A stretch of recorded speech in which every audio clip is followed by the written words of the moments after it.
বাংলাদেশের সীমান্তবর্তী কুড়িগ্রাম জেলা থেকে নতুন আরও একটা ভিডিওতে সবাইকে স্বাগত জানাই।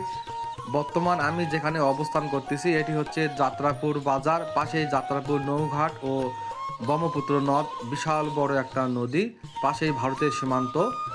এই বাজারে আসলে এরকম অনেক ঘোড়ার গাড়ি দেখতে পারবেন যা আপনাকে মুগ্ধ করবে, ভালো লাগবে।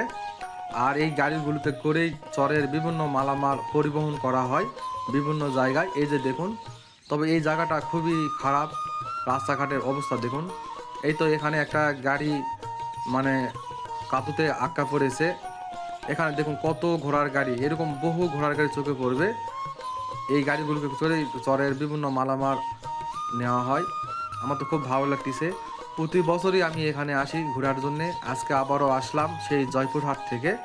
আমি একাই আছি, পুরো জায়গাটা ঘুরে ঘুরে দেখতেছি। এখন আমি নদীর দিকে যাব, নদীতে ঘোরাফেরা করব, আপনাদের ভিডিও করে দেখাবো।